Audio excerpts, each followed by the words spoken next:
यूं ये सुपरस्टार अभिनेत्री 35 सालों तक एक कमरे में बंद रही। बॉलीवुड की एक ऐसी अभिनेत्री जिन्होंने हिंदी और बंगाली फिल्मों में अपना जादू चलाया, जिन्हें बंगाल की मधुबाला कहा जाता था। क्यों बंगाल में दुर्गा पूजा के समय माता की मूर्ति उनके चेहरे के जैसे बनाई जाती थी? क्यों इन्हें मेल एक्टर से भी ज्यादा फीस दी जाती थी? क्यों इन्होंने दादा साहब फाल्के जैसा प्रतिष्ठित अवार्ड ठुकरा दिया था? 15 साल की उम्र में हुआ बाल विवाह और 16 साल में बन गई माँ। क्यों इन्होंने 36 साल तक अपने आप को कमरे में बंद कर लिया? क्यों इन्होंने गुमनामी भरी जिंदगी जी और मरते दम तक अपने आप को छुपा कर रखा? सब कुछ जानेंगे आज की इस वीडियो में। आज हम बात कर रहे हैं हिंदी और बंगाल की दिग्गज अभिनेत्री सुचित्रा सेन की। उनका जन्म 5 अप्रैल 1931 को बंगाली परिवार में हुआ था। भारत के आजाद होने के बाद इनका परिवार वहां से पश्चिम बंगाल में आकर बस गया, जो बाद में बांग्लादेश बना। सुचित्रा का असली नाम रोमा दास गुप्ता था। शिफ्ट होने के बाद 15 साल की उम्र में ही सुचित्रा का बाल विवाह कर दिया गया और उनकी शादी हुई रईस खानदान के बिजनेसमैन दीनानाथ सेन से, जो कि कोलकाता के जाने माने उद्योगपति के बेटे थे। सिर्फ 16 साल की उम्र में ही सुचित्रा ने एक बेटी मुनमुन सेन को जन्म दिया, लेकिन उनका झुकाव बचपन से ही फिल्मों की तरफ था। जब ये बात उनके पति और ससुर को पता चली तो उन्होंने इन्हें इनकरेज किया और करियर बनाने की सलाह दी। इसके बाद सुचित्रा सेन आगे की पढ़ाई करने के लिए इंग्लैंड चली गई और ऑक्सफोर्ड से अपना ग्रेजुएशन पूरा किया।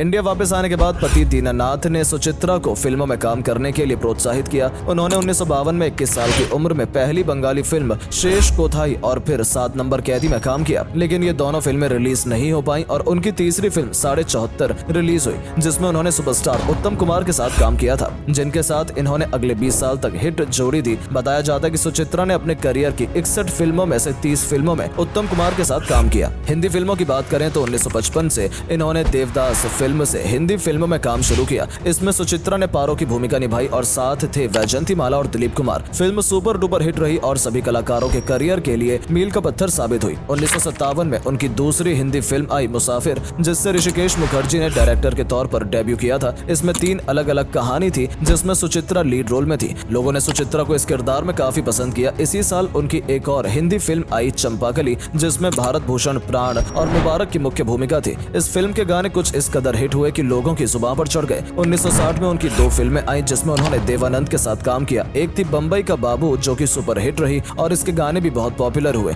दूसरी फिल्म थी सरहद, जिसमें उनके साथ कुछ बंगाली कलाकारों ने भी काम किया था। हिंदी फिल्मों के साथ साथ सुचित्रा बंगाली फिल्मों में भी काम कर रही थी और एक के बाद एक ब्लॉकबस्टर दे रही थी। 6 साल बाद 1966 में उनकी एक और फिल्म आई ममता, जिसमें उन्होंने धर्मेंद्र के साथ काम किया और अशोक कुमार भी बेहतरीन कैरेक्टर में नजर आए थे। ममता फिल्म का एक गाना रहे ना रहे हम इस कदर हिट हुआ कि सुचित्रा सेन की पहचान बन गया और आज भी लोग इस गाने को उसी शिद्दत से सुनना पसंद करते हैं। 1975 में गुलजार साहब ने एक फिल्म बनाई आंधी, जिस फिल्म में संजीव कुमार के साथ सुचित्रा सेन को कास्ट किया गया था। इस फिल्म को कल्ट क्लासिक करार दिया गया और सुचित्रा सेन के द्वारा निभाया गया किरदार जैसे हमेशा के लिए अमर हो गया। इस फिल्म के गाने सुपर डुपर हिट रहे और सुचित्रा और संजीव की जोड़ी को भी बहुत पसंद किया गया। बताया जाता है कि इस फिल्म में सुचित्रा सेन का किरदार तत्कालीन प्रधानमंत्री इंदिरा गांधी से प्रेरित था। उन्हें लुक भी कुछ वैसा ही दिया गया था और उस समय कांग्रेस ने भी इस बात का विरोध किया था कि फिल्म में इंदिरा गांधी के किरदार को गलत तरीके से दिखाया गया है। ये विरोधियों की साजिश है और पार्टी इसका विरोध करेगी। इसके बाद इंदिरा गांधी के स्टाफ ने इस फिल्म को देखा और रिलीज की इजाजत दे दी, लेकिन 20 हफ्ते बाद ही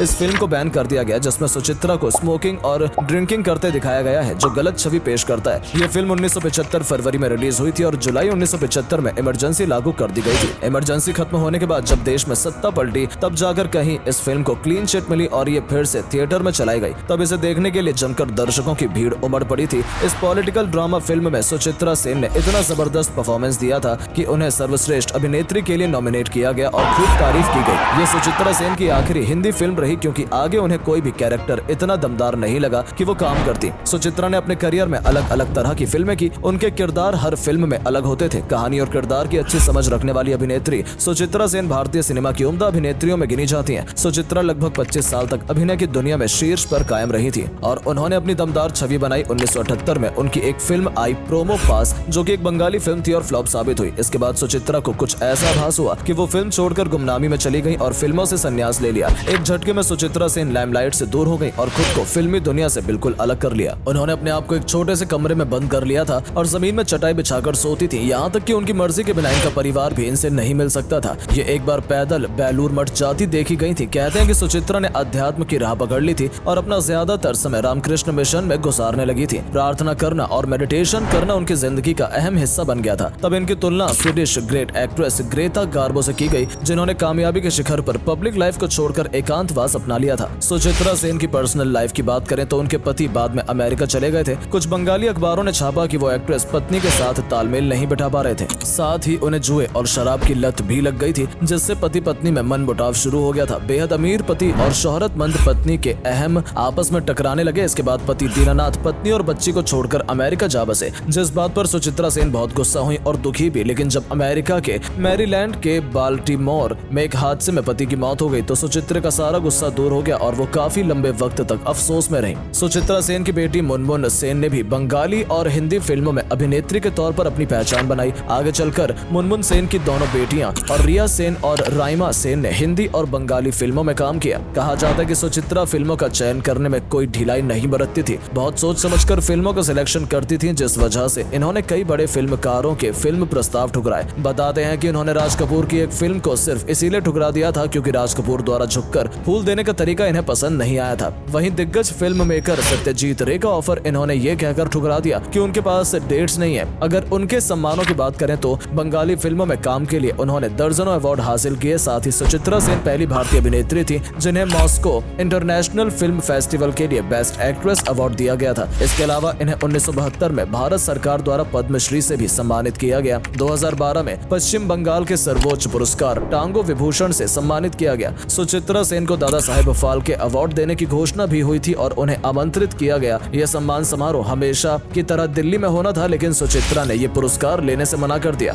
उन्होंने कहा कि मैंने अपने दर्शकों से कहा था कि मैं अब कभी लाइमलाइट में नहीं आऊंगी, इसीलिए यह संभव नहीं हो पाएगा। अगर आप पुरस्कार देना चाहते हैं तो घर आकर दे दीजिए, और उन्होंने इस अवार्ड को ठुकरा दिया। सुचित्रा सेन बांग्ला फिल्मों की अभिनेत्री थी और हिंदी में उन्होंने 6 या 7 फिल्मों में ही काम किया, लेकिन बेहतरीन काम किया। 17 जनवरी 2014 को 82 साल की उम्र में हार्ट अटैक से उनका निधन हो गया। उनके कद का अंदाजा इसी से लगाया जा सकता है कि उनके निधन पर तत्कालीन राष्ट्रपति प्रणब मुखर्जी, प्रधानमंत्री मनमोहन सिंह, नरेंद्र मोदी, बांग्लादेश के प्रेसिडेंट सभी ने दुख जाहिर किया था। आज वो भले ही हमारे बीच नहीं है, लेकिन उनका जबरदस्त अभिनय हमारे दिल में हमेशा जिंदा रहेगा।